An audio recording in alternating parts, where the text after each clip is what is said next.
Hello and welcome to the Manchester is Red podcast. My name is Steven Railston. We're recording this episode on a Thursday morning. Unfortunately, it's very rainy in Manchester. So if you're a cricket fan like Tyrone, who's off to the cricket tomorrow, you're going to be quite disappointed. But we're here to talk about football, and I'm joined by Tyrone Marshall, not Samuel Luckhurst today.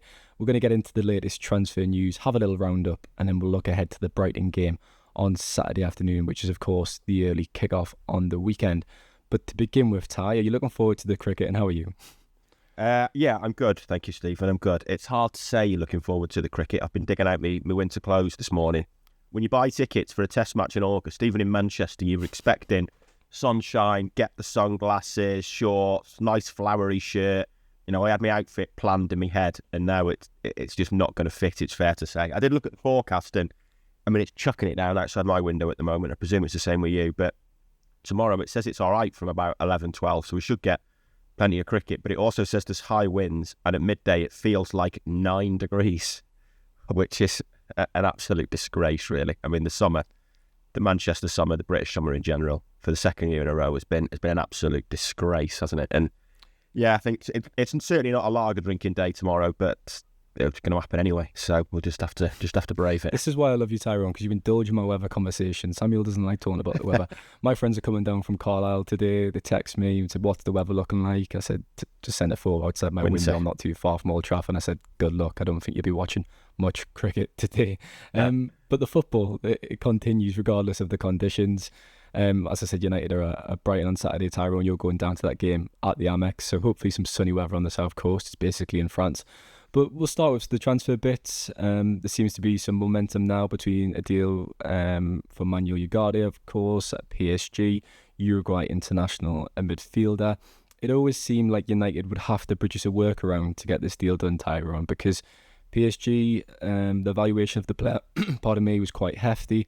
United couldn't afford it going into the final days of the window. So if they were going to sign Ugarte, I felt it always seemed likely they perhaps had to negotiate a loan with an option to buy, or structure a deal in that way, and then now seems to be progress in talks for that. Yeah, that does. I mean, it's classic modern day transfer shenanigans, isn't it? That clubs are trying to work around, that PSG need to sell, United want to buy but haven't sold enough, and yeah, it's just a classic messy transfer deal in many ways. But I think it's one that is kind of always likely to happen. I mean, I spoke to someone last Friday, who doesn't work for United, but had spoken recently to Dan Ashworth, and Dan Ashworth had told them last week that United were going to get Ugarte, that they were still incredibly confident / certain that it was going to happen.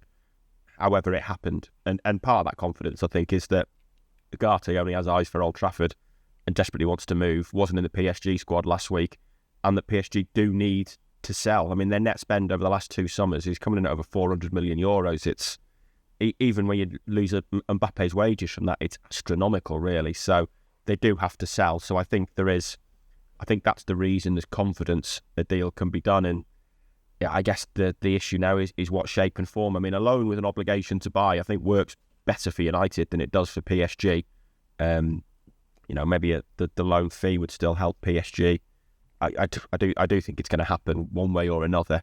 I mean, the other option for United is that they have to sell McTominay to fund it, but their avenues on McTominay are kind of closing up. And I wrote a piece this morning that, I mean, it's just, it speaks to the transfer market generally that United rejected 30 million for McTominay last season.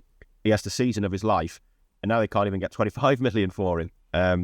It's a very strange system at the moment. And I think the PSR rules are necessary, but I'm not sure I think they need to be reworked, basically, because they encourage to sell academy graduates and things like that. And some of the transfers we saw before June the 30th are just bonkers, really. And it's all a bit of a mess. I mean, I don't get the impression United want to sell McTominay particularly, but I think they did want to sell Eriksen, they did want to sell Casemiro, and they've not sold either because there's just not the interest there. Casemiro especially is obviously someone United described him as a high value player earlier in the window, and I think that was wages as much as fee, and that I don't think the market for him has materialised anywhere near as much as they thought it had, and that's why they've struggled to raise these funds to buy Ugarte. So yeah, maybe it will be a loan with an option. Well, I think it'll be a loan with an obligation to buy if it does happen from PSG. But one way or another, I still think that's 95% at least certain to happen in the next, how long have we got left? 8 days? Next 8 It's days always of the window. dangerous to put percentages on things, isn't it? You should know Yeah. Don't click that up, anyone. Don't click that up, yeah. I think obligation's the key word there, isn't it? I mean, they signed Sofyan Amrabat last season on deadline day, last summer, I should say, from Fiorentina. There was obviously an option included in that loan deal, not an obligation, but I think it makes more sense. Well, for both parties would argue, I guess, that an obligation will probably be included in this deal. PSG need to sell, they need some assurances, don't they? So Ugarte looks like he will be the next transfer through the door. I actually think that might be the ideal outcome, Tyrone, because I've always kind of argued throughout this summer that Scott McTominay should be kept. I think when you look at it, you can easily make a case that he should be sold. He's the most sellable asset, arguably, in that squad, because there is a market for him at the moment. You could get 30 million, I suppose, or maybe not 25, as you've just said. But look, Fulham have been interested, so United could have offloaded them. But I think he scores 10 goals last season. He has the best goal scoring of his career. He was fantastic off the bench.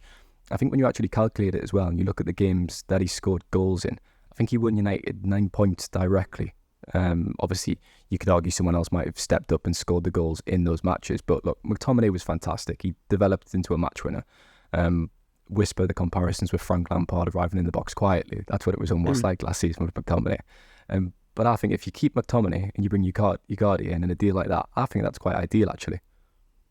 Yeah, I think it is. I still think there's a place for McTominay in this squad. You are at the point when there's a lot of competition for midfield places. I mean, Eriksen strikes me as someone who really, really needs to go, really. I think, I can't see him getting a lot of football this year. You look at the way Mount has played in pre-season and started. I think he's clearly ahead of Eriksen now.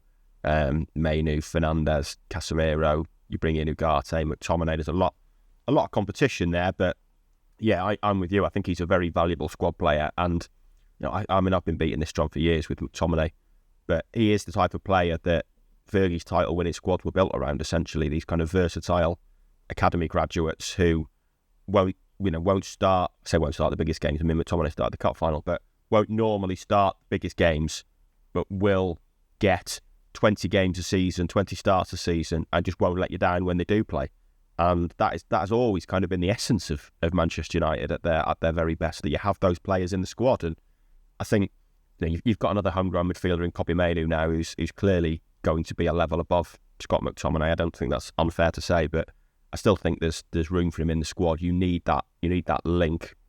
You need that understanding of what it takes to play for United. He's got the character and the attitude to play for United, and a lot of the signings they've made in recent years simply haven't got the attitude and the character to play for United. So I do think there's value in him there and being a squad player. And I think the other issue for selling him for me would be that, like I touched on before, that if they got 30 million again, I mean, West Ham had 30 million turned down last year.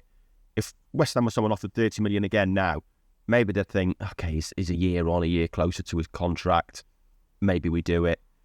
I mean, the fact is, Fulham didn't get to 25, and now the club's left interested. There's not a chance on earth they're going to get to 25 million.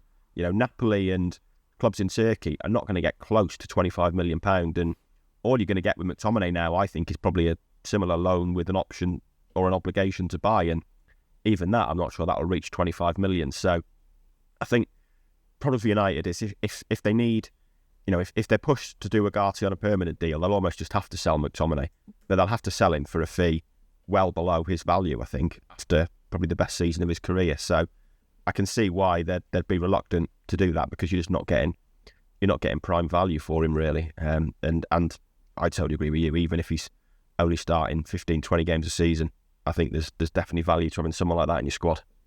Yeah, he's great in the dressing room, isn't he? I mean, you talk to people who have been in the dressing room or know him on the training ground, and they all say the same thing. He is a leader in that sense.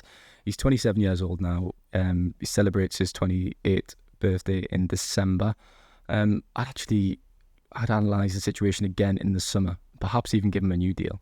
I'm not saying a 5-year contract or a 4-year contract, but you could offer a 2-year contract. Obviously, that situation should be evaluated again at the end of the season. Let's say he performs in the same manner that he did, then I'd be in favour of that, definitely. But it's one just to keep an eye on, I'd say, in the next 12 months. And of course, Sander Berge looks like he's going on his way to Fulham, so that kills Fulham's interest in McTominay anyways, doesn't it? Yeah, it does. It sounds from what Fulham are saying that they're not going to sign 2 midfielders, that it is just going to be the one, and they're getting Sander Berge for a fee that United wouldn't have accepted, I don't think, for McTominay. So, yeah, I think that does kind of kill it. And obviously United had this interest in Sander Berge, but I was told that the interest in Sander, it wasn't Ugarte or Sander Berge. United have looked at other midfielders because if Casemiro and Eriksen go, they would sign another as well as Ugarte. Obviously, I think with 8 days of the window, Eriksen might go. It's very unlikely Casemiro's going to go now. So I think that's unlikely anyway. But I was told as well that Sander Berge had wanted guarantees over playing time and how much he was going to play in the Premier League. And I think we all know there was no chance of getting that at United. He just wasn't going to be a starter at United. So moving to Fulham probably makes sense, but it does... I don't. It's clearly not a blow for United. They're not getting Sander Berge, but it is a blow that it takes Fulham off the table for McTominay, because the best route to a sale for McTominay is to the Premier League, I think. It'd be quite bold for Sander Berge to ask United for insurances when they're jumping up from Burnley to Manchester United. I mean, that is quite a bold thing to do. The Eriksen situation is really interesting, isn't it? Because last season, when he was on international duty, as all players tend to do when they're speaking in the mother tongue, he opened up a bit more.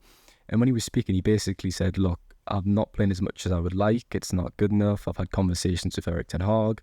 And all kind of the evidence in his quotes pointed towards a summer exit. He's in the final year of his contract, so it literally makes sense. But he spoke to reporters, obviously, on the US tour, the Manchester-based pack, and he kind of said, "Look, I expect to stay now." But as you've said, you just can't see him getting many opportunities. As a player, you back yourself, and he will back himself to get minutes and starts. But it doesn't really seem too realistic, doesn't it? I expected him to move on this summer. Yeah, I thought he probably would as well, to be honest. And like I say, if they bring in Ugarte without getting rid of a midfielder, then I just don't think there's room for him, especially if they end up, keeping Toby Collier around. If that remains the plan up until August the 30th, then you really don't need Eriksen kind of blocking the path for another young midfielder. And Christian Eriksen's a good player. He's 32 now. He's a very competent, tidy footballer, and he could certainly do a job for other Premier League clubs, or be a squad player elsewhere, or go back to Ajax, as seems to have been mooted pretty heavily the last few days. But I think the fee United get for Eriksen isn't going to even make a dent in the kind of fee they'd have to pay to get Ugarte. He's 32 with a year left on his contract. I was chatting to something about this the other day when we were talking about the midfield, and I kind of said they'd be lucky to get a couple of million. I've seen 5 million mentioned. That is probably the very upper limit of what you're going to get for a 32-year-old with a year left on his contract. But they signed him for free as well, though, so it's profit nonetheless, isn't it? Yeah, so that's fair points. Yeah, it would be profit. 3 million would be 3 million profit in PSR terms. So it all helps. Every little helps, as a supermarket famously said. So yeah, and just important, like I say, you're getting a player off the books, so I just can't see. You're talking about McTominay started 20 games. I'm not sure Eriksen starts 10 this season. If everyone stays fit, I'm not sure he starts 5, to be honest, because I just don't think, especially if you're going back to playing a midfield 3 with Fernandes in it, then you're going to have Ugarte and Fernandes. Presumably Ugarte signs, you're going to have Ugarte and Fernandes there pretty much every week. And then you've got, Mainu probably in the connecting role. You've then got Mount, you've got McTominay, you've got Casemiro, who could all come in. You basically play a separate midfield of Casemiro, Mount, McTominay, which is a pretty good midfield in the Premier League in itself. So, there's just not going to be games there. So I think it still makes sense for him to move on, to be honest, and I think it'd benefit every party. Maybe he wants to see out the last year and think he'll get better options in a year's time, but when you're 32, maybe you can do that at 29, but at 32, do you really want to waste a year of your career barely playing? I'm not sure. I'm not sure staying really suits anyone at this stage. I wonder how much his personal life comes into this, because I think he said he's very settled with his family and kids. So if he's happy in Manchester and he just wants to spend another year, then maybe that might be the reason. Yeah. Moving on to outgoings then, Ty. Facundo Pellistри's completed his transfer to Panathinaikos. Just yesterday, actually, that was confirmed. The structure of that deal is really interesting, because United signed him for £9 million in 2020. Now, United have received €6 million fixed fee with a potential of €2 million in performance-related bonuses. But they've also inserted a buyback option, which is available for up to 3 years, and they'll be due 45% of any sell-on fee in the future. I think that last bit is key to me. I think that's actually quite good negotiating, because they've let Pellistri go for probably a modest fee, and it is a loss on what they paid. there is potential to make some back on that down the line if he has success in Greece and gets sold to perhaps a La Liga club or rocks up in the Bundesliga. Yeah, absolutely. And this is something, I mean, it's something Manchester City have been doing for a long time, and you wonder if there's any kind of, I say influential Wilcox or Barada there. I mean, it is fairly common sense to insert these clauses. And the reality is, I guess United just haven't sold the kind of players that they should have done. But I mean, they have sold a lot of young players recently, and I have to look into it. Can't remember off the top of my head, but I don't think there was a sell-on mentioned particularly around James Garner. Was it Kovar? Mate Kovar? I think they were criticised for that, weren't they, with Garner? I think that was one of the elements of that deal fans were a bit frustrated about. Yeah, and I mean, it doesn't look at the moment like he's going to be sold by Everton for any substantial fee. But I couldn't say for certain with Kovar, but this is the kind of, every sale of a young player really should have a sell-on, really, and you're making money. I mean, I did the story on City earlier this year when Muric went to Ipswich. City made £2.5 million from Muric, which is essentially what they sold him to Burnley for in the first place, I think. Douglas Luiz went from Villa to Juventus. City made 5.4 million from that. But it might have been more. I think it might have been 8 million in the end, because like United, their sell-ons used to be a percentage of the profit. Now they just seem to be a percentage of anything. I mean, United's 45%. What people of United said, it's just, you know, even if Panathinaikos selling for €3 million and it's at a loss, United still get 45% of that rather than the profit. So, you know, it does make sense, and it can be a tidy little earner, because a City, I mean, we've talked constantly about how good City are at selling youth players. Every one of them has a sell-on clause, and they make a fortune from it. Romeo Lavia last year, for example, and it's something, you know, United's academy isn't churning out prospects at the rate of City's at the moment, and it doesn't have that cachet of a young player having come through the ranks that City does at the moment. But it is still, especially in an era of PSR, it's still a pretty valuable tool to make yourself a few million every summer transfer window with one of your young players making another move.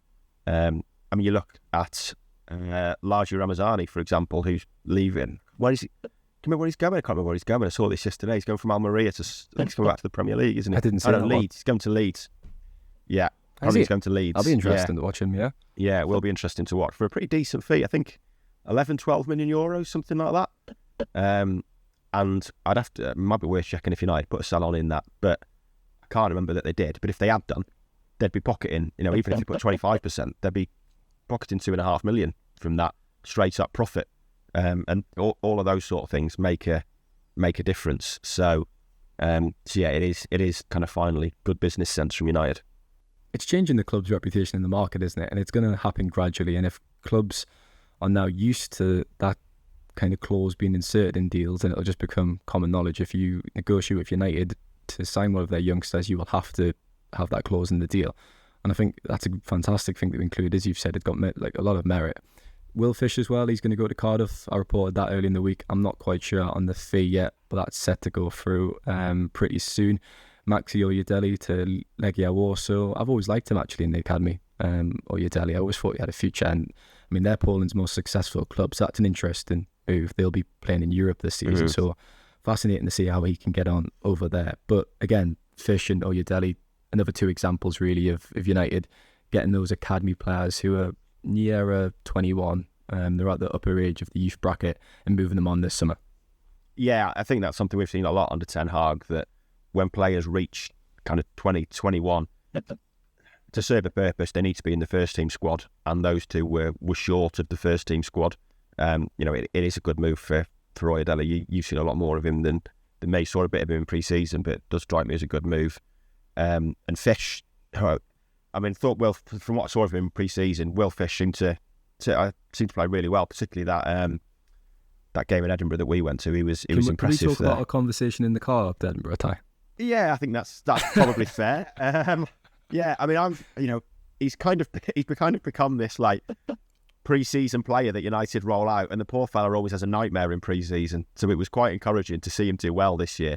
And yeah, I thought he played really well in Edinburgh. And it's fair to say that there was a few of us in that car, and we were sceptical about whether he would make it as kind of a Championship player or end up being a League One, League Two defender, but going to get a crack at the Championship, and by all accounts, he did pretty well for Hibs as well. So, that's why I was adamant he'd go to a Championship club, because, well, one, I knew there was interest from Championship sides, and two, I think his loan really went under the radar last season. I mean, to make 45 appearances for Hibernian when you're 20, turning 21 in the centre of the defence, you rarely see that with such a young centre-half. Yeah. And obviously, Hibernian didn't have a great season, but to be that durable, to be there week in, week out at that age in central defence, I thought that was very impressive. And I could see him really kicking on in the Championship, perhaps maybe moving to a higher-end Championship club.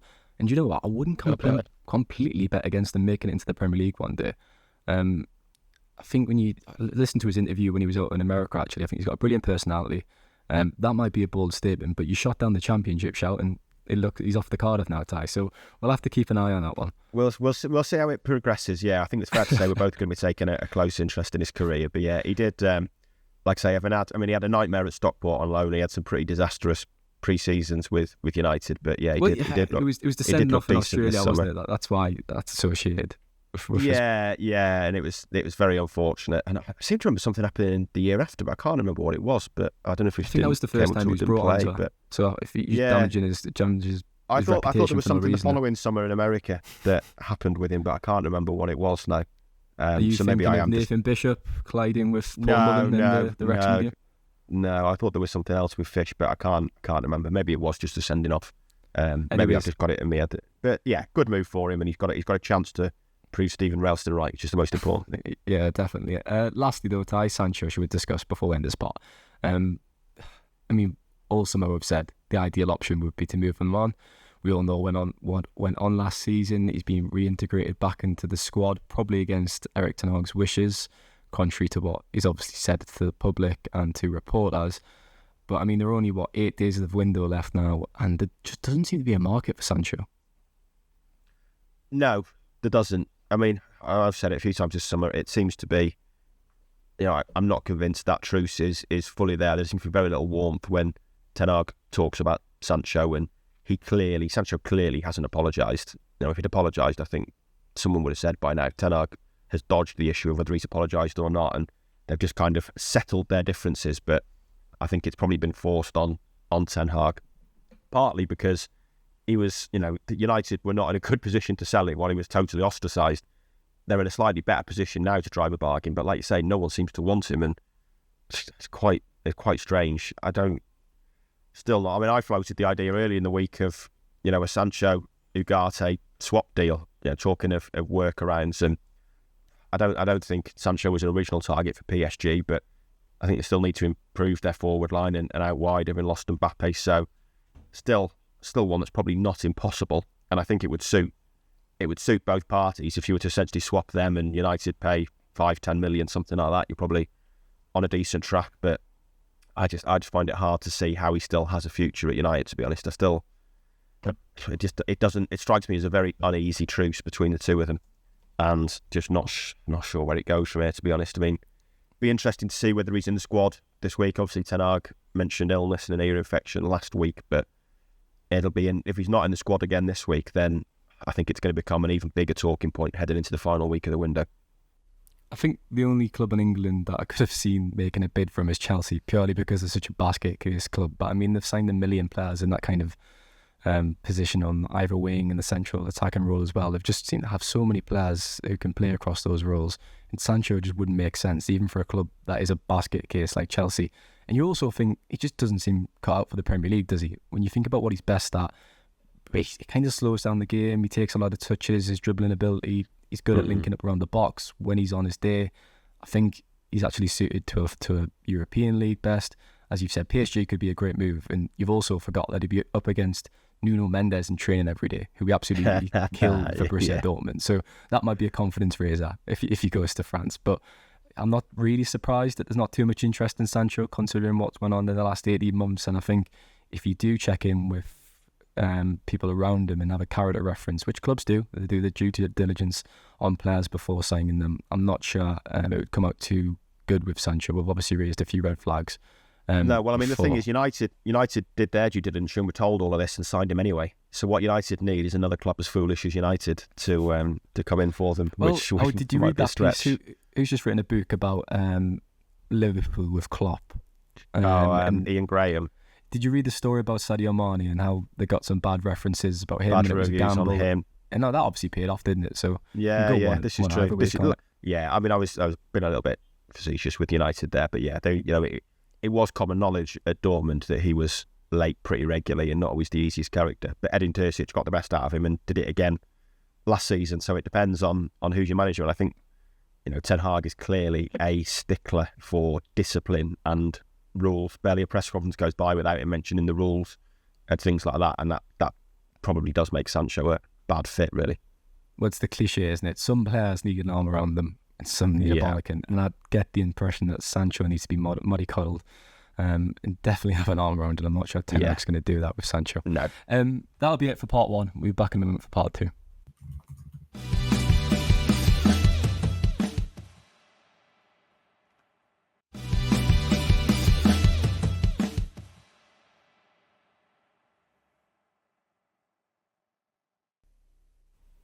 Welcome back to part 2 of the Manchester is Red podcast. Now, United are back in Premier League action on Saturday afternoon away at Brighton at the Amex Stadium. Obviously got off to the perfect start against Fulham on the opening day of the campaign with a 1-0 win. Joshua Zirkzee came off the bench from a really intelligent finish with around 3 minutes to go to win that match. Now, Ty, can they do back-to-back wins to start the season off? That would be brilliant, wouldn't it? I'd personally start Zirkzee down the middle. I'd put Bruno Fernandes back to his natural position as the number 10 and place Mason Mount on the bench. It does feel like Zirkzee has to start now, doesn't it, after scoring on his debut? Do you disagree? Yeah, I don't know.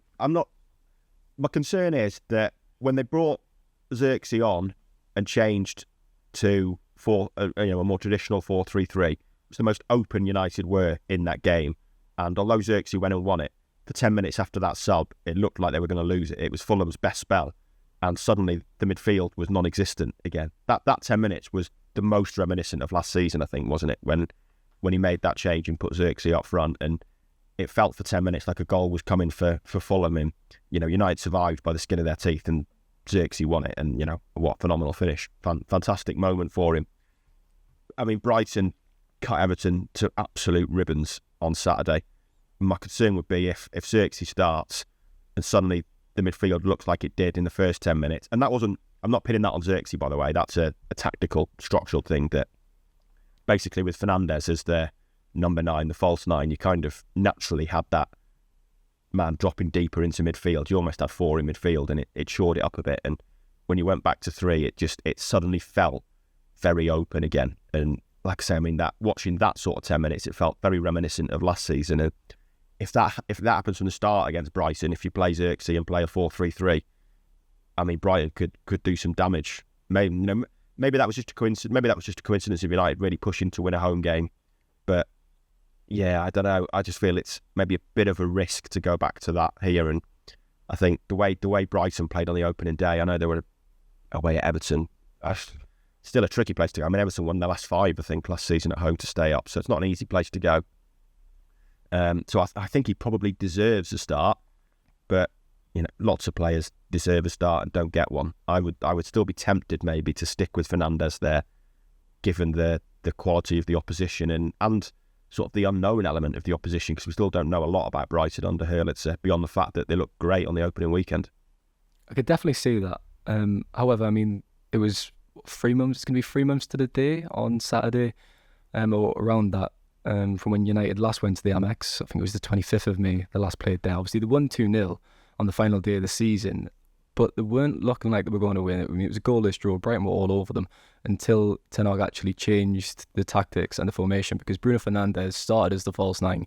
It really wasn't working. They were trying to hit the channels. And when they actually tweaked it and brought Rasmus Højlund on, they actually found a goal and he played a key role in that as well. So I think that's quite recent evidence that points towards that system not working away against Brighton. So it's something to consider definitely going into Saturday's game, isn't it? Yeah, it is. Yeah, there's an argument for both there, I guess, and it is why we're not Manchester United managers. But yeah, I suppose it's a different Brighton under De Zerbi, but yeah, like I say, I can see an argument for both. And although when they went to 4-3-3, it did suddenly look really stretched on Friday. They were also at home chasing a win against a mid-table team, so maybe that was just part of an element of that they were chasing the game so hard. But while generally I thought Friday was miles better than last season, that was kind of the 10 or 15 minute spell after that sub where suddenly the midfield just kind of melted away and Fulham cut through pretty regularly and they didn't have some good chances, but they had some very good opportunities to create chances that they wasted. And you wouldn't want to give Brighton that kind of space because they look like they can take it, and they've got some really dangerous attackers. But like I say, at the same time, United need to score goals, and you probably your better chance of doing that, I guess, is with Xerxes up front. Although to be fair, Fernandes had 2 great chances, and he scores them on another day, probably, doesn't he? Yeah, I don't think he didn't. I don't think he did an awful lot wrong. But it shows that with him there, you can create chances for him. So, yeah, I mean, I think I would stick with Fernandes. Obviously, I can tell you're in the start Xerxes camp, and I imagine a lot of supporters are as well because of the impact he made. But I would be tempted to stick with Fernandes for this one and bring Xerxes on. I mean, it's up to United to make this midfield free work as well, though, really, because you can't be starting Fernandes as the false nine for the whole year. Obviously, Højlund will be back in a few weeks' time, so you're going to have to switch to that system eventually, don't you? I mean, as good as Fernandes is, and he plays in every single position, he performs in every single position that he plays in, he is best as the number 10. That's where he has the most influence on a game, I'd say. So I'd like to see him there on Saturday afternoon. What about Amad Dentai? I think that's a contentious point on the right wing. He obviously started against Fulham. Garnacho was benched. He assisted Xerxes. Really, really good cross into the box from the right. But he somehow missed that sitter in the final seconds of the game, didn't he? I think me and you would have scored that one. So yeah. Do you think Ahmad's done enough with that performance against Fulham to keep his place? I'm tempted to say I put Garnacho back in. Obviously Rashford on the left. And as I've said, I'd start with Xerxes down the middle.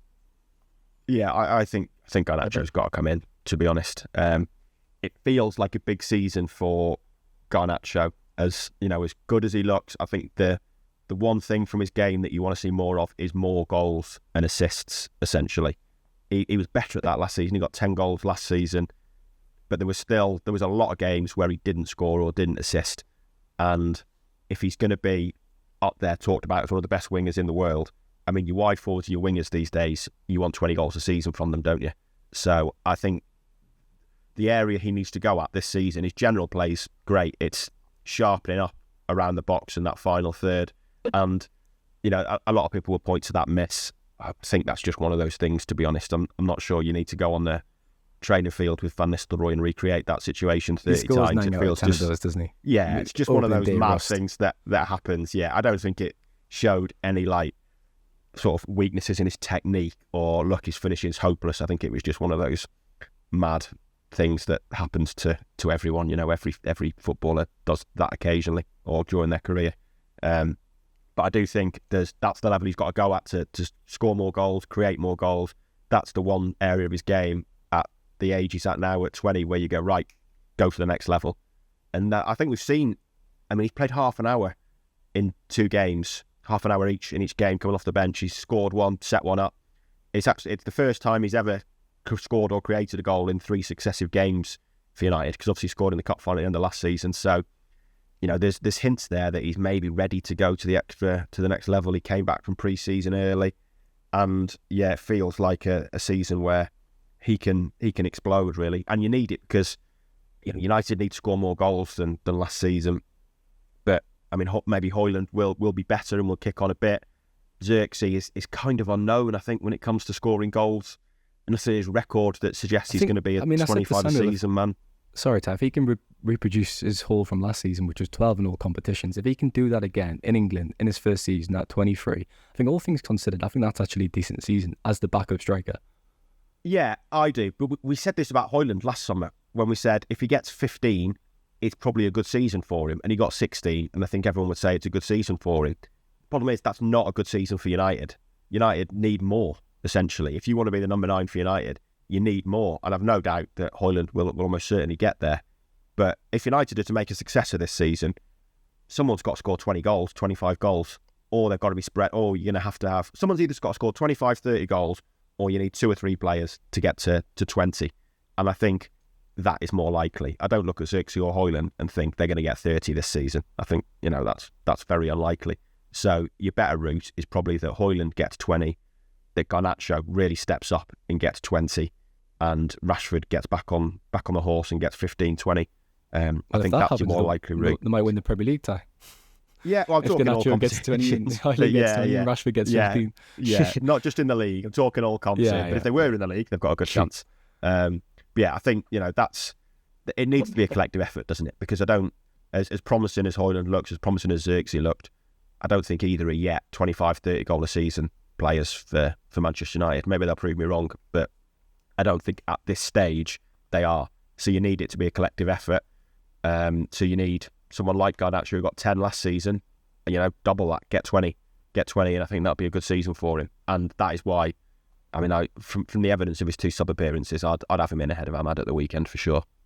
He was in the gym on Sunday night. I saw on Instagram and he was putting in the extra work. He does seem to have put on a little bit of muscle, which you expect at this age. They're still developing physically. So it's really promising from Garnacho. I still think he's got another level to go up, which, considering what he's done already, that's so exciting, isn't it, really, I think. Mason Mount, then, if you're starting Fernandes in the false 9, I presume that means starting Mason Mount. What are your thoughts about his first 2 performances of the season, Ty? Because it's probably been more of the same. Very diligent, out of possession, very energetic. He's like a Duracell bunny, isn't he? He just keeps on running. I got a bit of stick because he fist pumped to the crowd, and I tweeted out that moment, and Chelsea fans picked up on it and were mocking it. But he has done a lot out of possession. But when he's actually on the ball, he's just not influencing games enough, is he? No, that you need to see more on the ball, don't you? But it's a difficult one. The other thing, I mentioned that spell for Fulham earlier. The other reason it happened, beyond switching from kind of almost 4 in midfield to more up front, was that Mount went off. And I think it probably showed the work he does off the ball. His pressing and his energy on Friday night was brilliant. And as soon the combination of changing system, having a more natural number 9 up there and taking Mount off, probably just created so much more space for Fulham, because Mount was shutting down that space so well. The problem is, Manchester United can't pick a midfielder because he works hard and presses well. It's not going to happen. He needs to do more on the ball, and we've not seen it yet. Who's talented and works hard and presses well, can't you? Really? Well, that's it. Yeah. There is someone out there who can do what Mason Mount does and be, contribute on the ball. And at the moment, we're not quite seeing it for him. But I think there's a hint of momentum behind him now, which he's probably not had before in his United career. He's been fit throughout pre-season. Thought he was good in pre-season. I would start him again, just because, like I said, I just think Brighton looked really good at the weekend, and I think you probably want that. You've got to be taking them seriously, and I'd want that kind of extra insurance of someone like that in midfield, and Fernandes dropping back and helping. But I would start him for now, but I think it feels inevitable at the moment that he's going to lose his place at some point. And as hard working as he is, United do need more from him on the ball for sure. There's got to be more output there. There's got to be more quality there. Yeah, it does feel inevitable. I'd agree with that. Defensively, would you make any changes? I've said it's actually quite likely that Maguire and Martinez might retain their partnership for longer than people think. Obviously, the expectation was that De Ligt would come straight into the side, but Maguire had a fantastic year last season. We've spoke about that on length on this podcast and give him his flowers, praised him a lot. And until he makes a mistake, until he has a really bad performance, I don't really think there's merit in dropping him. And obviously, you got Dalot at left back, you got Mazraoui on right back. That's the sides they started on the opening day of the season. I actually thought that was interesting because Mazraoui was sold as a versatile signing. You can obviously play on either side. And Luke Shaw is obviously unavailable at the moment. But I thought Dalot's attacking threat was nullified against Fulham. I don't think was really saw the best of him. Defensively, he was okay. He didn't really have his best game. So I wonder if it's worth switching them actually and putting Dalot at right back and Mazraoui at left back. But clearly, Ten Hag prefers we've had one game, so I can't really say Ten Hag prefers him on that side, can I? No. But like you say, it felt telling that he started there, especially as he was given the number 3 shirt. It did feel like the left back element of his game was being talked up a lot when he signed. I think Dan Ashworth mentioned it. I think Ten Hag has since mentioned it. I looked it up. He started 10 games in his life at left back. Dalot has started way more at left back than Mazraoui has. I don't think someone who started 10 games out of 250 odd in his career at left back is classed as someone who can play right back or left back. Maybe he can play there, but clearly very, very rarely. Left back, it's the ongoing nightmare position for United, isn't it? We did see in the second half of last season, he kind of switched Dalot and Wan-Bissaka on a few occasions from right back to left back, and obviously there was tactical reasons for that.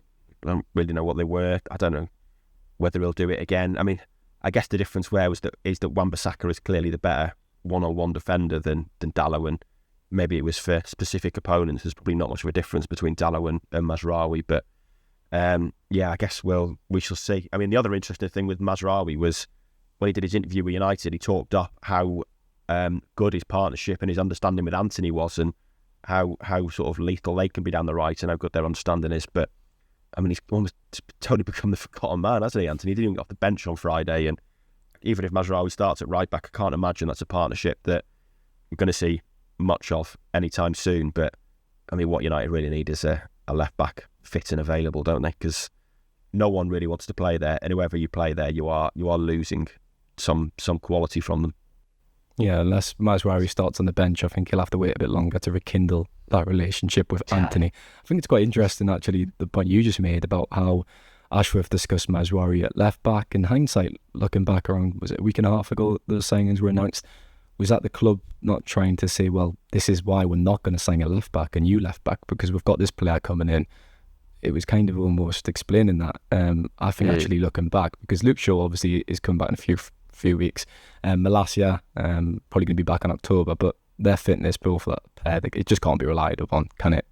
The injury records is so poor. So Mazraoui can obviously play there, but like I say, there's only 8 days left of the transfer window, and there hasn't been much more any noise really on United signing a left back, a new left back. No, there hasn't. I mean, if something happens, it's going to be a Reguilon-esque deal again, isn't it? I think, maybe something on Chilwell or something like that. But I mean, they'll hope. I mean, Shaw is expected back after the international break, but he started one game now in, it'll be 7 months by the time he's back after the international break. So I don't think you can throw him straight in with his injury record. I mean, Malacia is going to need a lot of training when he's back and available. I mean, it's who knows what's going on there. It's been so long since he last played a game that he's really going to have to be handled pretty carefully. So even if Shaw's back, I still think you're looking at late September probably before he's fit enough to start games. But yeah, they like you say, the talking up of Mazraoui as a left back, despite the fact that he's played there so rarely, does suggest that they're just going to try and unless something great presents itself as a loan option, they are just going to try and muddle through again. I mean, we saw Martinez play there in the Community Shield, but I think he's too valuable at centre half to play at left back for United. So I think it is going to be probably Dalot and Mazraoui kind of making the most of a kind of a square peg in a round hole, I guess. We talked about Brighton at the start of this part, but it is really exciting for their supporters when you've got a 31-year-old manager coming in. I mean, he's younger than Casemiro, Ty. I mean, it can either go one way. They could have a brilliant season, or you could see them falling apart. But they made an excellent start at Goodison Park, as you said. Swept aside Everton. I think Minter. I think he's going to be a fantastic signing for Brighton. But they always seem to sign these players. They just have the kind of the data-led recruitment, and they just pop up every season with these new signings, and they seem to kick on. I mean, it's not going to be straightforward for United at all, is it? It is going to be a big test. Yeah, it's definitely going to be a big test. I mean, Fabian Hurlitzer was 9 when James Milner made his Premier League debut, which is, pretty incredible, really. And they just pop up with these managers and these players. I mean, it got disallowed, but the guy that scored the 4th goal that was disallowed, I saw it flash up on my phone and looked, and I was like, Ugarte. I was like, who's that? Never heard of him. And like, it's just they just found another one from somewhere. And the same with managers. They have these managers who you're like, God, that guy, that is a really highly rated manager. How are they going to replace him? And Potter goes, and they get someone even better, and you're like, De Zerbi, he is something special. Brighton are going to be in trouble here when he goes. Then they appoint this 31-year-old no one's ever heard of, and you're like, so he's good as well. Okay. So yeah, they just seem to have it nailed as a football club, don't they? And I've spoken on this podcast before, and I know me and Samuel have saying that I always find it's a great club to go to. It's a really nice stadium, really well kept stadium. It feels like a properly run football club, a nice, good fan base, good atmosphere, and beyond having to get a train at 5:30 in the morning, it's always a good place to go to and a nice place to go to. And they, like I say, it is exciting for their fan base. That any other fan base, you lose Potter, who'd done so well, you'd be like, oh no, here we go. Then they get De Zerbi, and you lose De Zerbi, and it'd be like, well, run's over now, fun's over. And then they get this guy off the production line, and he looks the real deal as well. He does. It's going to be an interesting game on Saturday afternoon. And as we said, the very beginning of the podcast, the sun usually comes out of the Amex for United's trips anyways. And the last few years, it's been good weather. So hopefully you get a bit better conditions than it's been in Manchester today, because it is absolutely disgusting. Have a great trip, Ty. Pleasure talking to you. Thank you. You too. Thanks, Stephen. And have a great weekend, listeners. Enjoy the game, and we'll be back on Monday. Take care.